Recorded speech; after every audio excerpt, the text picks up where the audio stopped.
ఆత్మ నమస్తే. The golden lotus sutras on లైఫ్లో మాస్టర్ గారు ఆ సిరీస్లో ఇచ్చేది ఎక్స్పీరియన్సింగ్ బీయింగ్ పుస్తకం చదువుతున్నాము.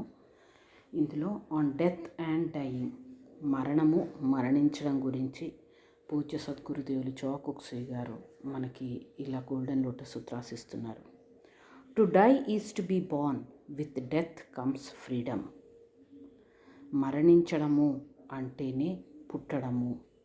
మరణంతో స్వేచ్ఛ వస్తుంది. మన ఏదైనా సరే ఒకటి ఆగిపోతేనే నెక్స్ట్ లైఫ్ స్టార్ట్ అవుతుంది. గిట్టకపోతే మళ్ళీ పుట్టడం అనేది జరగదు.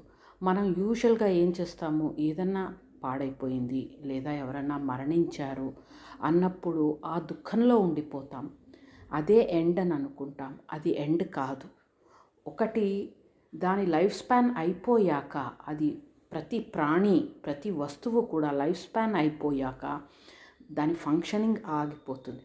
ఆగిపోయినప్పుడు అదే ఎండ్ కాదు. అది ఆగిపోయాక మళ్ళీ ఆ స్వేచ్ఛ వస్తుంది. నెక్స్ట్ ఇంకొక మంచి లైఫ్ తీసుకునే స్వేచ్ఛ వస్తుంది. మళ్ళీ ఫ్రెష్ స్టార్ట్ చేసే ఫ్రీడమ్ వస్తుంది.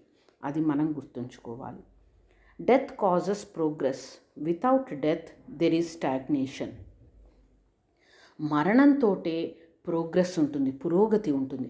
మరణమే లేకపోతే ఎక్కడివి అక్కడ ఉండిపోయి స్టాగ్నేషన్ ఏర్పడుతుంది. అంటే ఇంకా మురిగిపోతూ ఉంటాయి. ఏది ఒక్కసారి ఊహించుకోండి, చెట్లు పువ్వులు ఏవి వాడిపోకుండా రాలిపోకుండా అలాగే ఉండిపోతే, కొత్తవి వచ్చేవి వస్తూ ఉంటాయి, పాతవి వెళ్ళిపోకపోతే ఎంత చికాకుగా ఉంటుంది. అలాగే మరణం కూడా ప్రోగ్రెస్కి సహాయపడుతుందన్నది మనం అర్థం చేసుకోవాలి. Death of the body does not eliminate the causes generated by the soul. The law of karma is exact. The soul will harvest the consequences. శరీరం మరణించడంతో ఆత్మ చేసిన కార్యాలు ఆగిపోవు.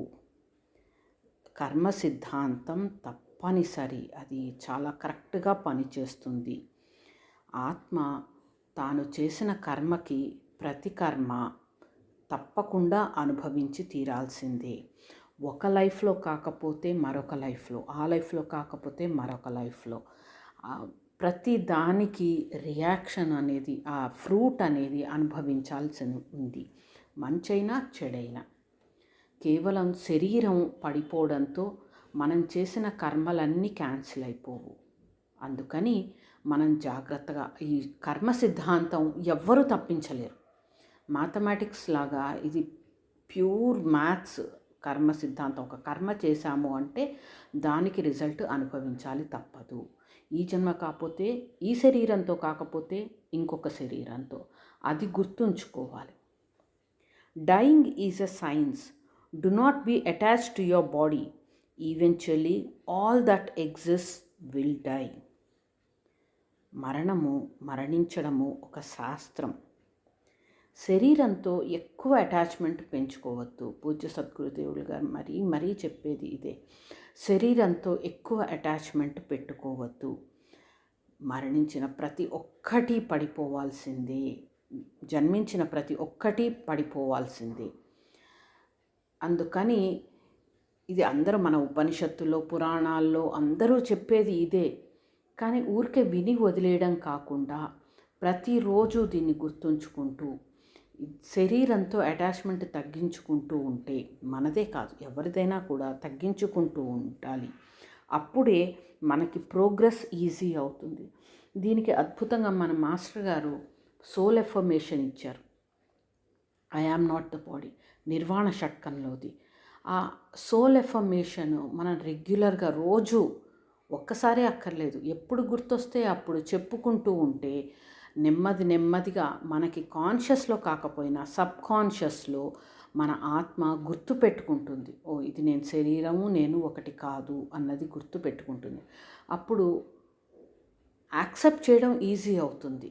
ఎవరి డెత్ అయినా యాక్సెప్ట్ చేయడం ఈజీ అవుతుంది. మనం కూడా తేలికగా శరీరాన్ని నుంచి వెళ్ళిపోవడానికి పాత్ ఈజీ అవుతుంది. Die with dignity. Do not go out screaming, kicking or struggling. Tune in to the brilliant light. మరణించేటప్పుడు చాలా గౌరవంగా మరణించాలి అని చెప్తున్నారు మాస్టర్ గారు. అరుస్తూ, కొట్టుకుంటూ, ఏడుస్తూ, బాధపడుతూ మరణించద్దు.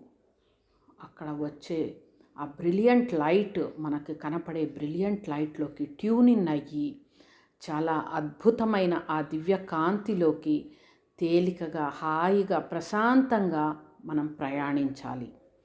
మన జీవితం అంతా దీనికి ప్రాక్టీసే సరిపోతుంది. ఈ శరీరంలో ఉండే బాధ్యతలు, శరీరంతో నిర్వర్తించాల్సిన బాధ్యతలు, రెస్పాన్సిబిలిటీస్ అన్నీ చేయాలి. నార్మల్ లైఫ్ లీడ్ చేయాలి. అట్ ద సేమ్ టైం బాడీతో అటాచ్మెంట్ పెట్టుకోకుండా మరణం కూడా చాలా డిగ్నిఫైడ్గా మనం చెయ్యగలిగి ఉండాలి, యాక్సెప్ట్ చేయగలిగి ఉండాలి.